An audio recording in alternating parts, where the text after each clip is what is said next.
Howdy! Today I would like to talk to you about one of the ways that we detect planets around stars outside of our solar system, known as exoplanets. This method is called the radial velocity method, and we use telescopes like the 3.6 meter LaCie telescope, shown here. These telescopes are able to precisely track a star's spectrum so that astronomers and planet hunters can look for periodic shifts in the spectrum. As I'll show you in just a second here, those periodic shifts allow astronomers and planet hunters to identify planets when they can't actually see them orbiting the star. So if you're able to overlook my very, very poor drawing skills, what we have here is kind of the classic model of an orbit that we think of when the planet is just orbiting the star, and the star is stationary. And in general, the planet is so much less massive than the star that this is an okay approximation. However, that's not actually the case in real life. In actuality, both the planet and the star are orbiting their common center of mass. Since gravity works both ways, the planet is going to feel the tug of the star very strongly, but the planet is also going to give a little bit of tug to the star, and that's going to cause the star to move. That movement of the star is the key to the radial velocity method, because as the star moves forward or away from us, there's going to be what's called a Doppler shift in its spectrum. And what that means is as it moves farther away from us, its spectrum gets a little bit shifted toward the red, and as it moves toward us, its spectrum gets a little bit shifted toward the blue. If you plot those shifts over time, you'll end up with something that looks like this, kind of sinusoidal, and you can actually find the period of that motion, which will allow you to calculate a whole bunch of really interesting things about the planet, as we'll see. To give you some context about what a redshift or blue shift means, this spectrum here, if you compare the right to the left, has been redshifted, since each of these transition lines has been shifted up toward the red. In other words, as it gets shifted toward the red, the wavelength is lengthening, and as it goes toward the blue, the wavelength is decreasing.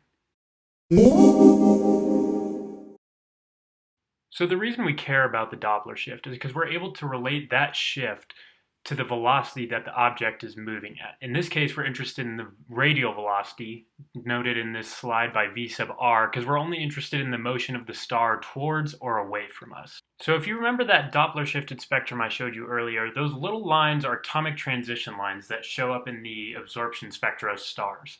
And in a lab, we know exactly what wavelengths those will occur at. So that's going to be that lambda naught value you see in the equation there. And then we have the wavelength that we actually observe the transition at in the star spectra, which is that lambda. And then the c is just the speed of light, which is constant.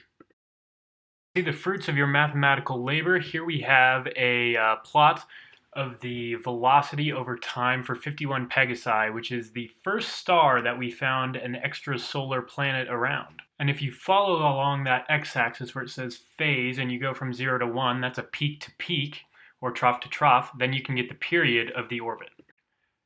So a key consideration to keep in mind is the angle of inclination of the orbital plane that we're looking at. So that angle I right there is going to be normal to the orbital plane we're looking at. And depending on how big or small that angle is, that's going to change the size of the radial velocity compared to the actual velocity. In more quantitative terms, we have this relationship. So if you know what your inclination angle is, then you can get your true velocity. Another reason that inclination is so important to us is because we only are going to see a change in the wavelength of the spectrum if something is moving toward or away from us. So if we're looking at an orbit that's oriented like that orbit at top, that star is only going to be moving to us up and down, but not towards or away. So we're never going to see a change in the spectrum. However, if we're looking at the bottom orbit, that star will be moving away from us and towards us. So we'll be able to see those shifts. Armed with the period and velocity, we are able to use this relationship to find the semi-major axis of both the planet and the star's orbit around the center of mass.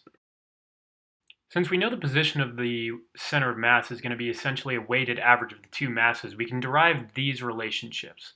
And then if we use our velocity equation from the last slide, we can arrive at this relationship down here at the bottom, where the radial velocity of the planet is equal to the radial velocity of the star multiplied by the ratio of the masses.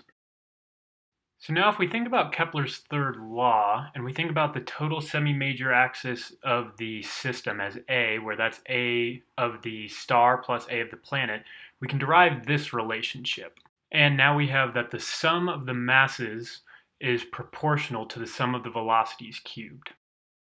Now, since we only have the measurements for the radial velocity and the inclination angle can be tricky to determine, we're going to substitute in those radial velocity equations that we came up with earlier. And voila, we have an estimate for the mass of the planet.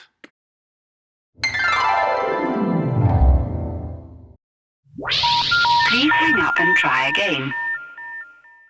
Unfortunately, this method is not perfect and there are some drawbacks. For instance, it works best on low-mass stars, since low-mass stars are going to feel the tug of the planet more, and a really heavy star is not really going to be moved at all by its planet.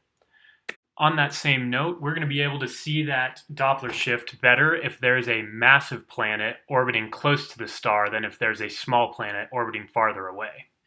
Additionally, since that angle of inclination is really hard to determine, unless we know for sure that the inclination is 90, in which case the radial and true velocities are the same, then the best we can do is get a minimum mass for the planet that's orbiting the star.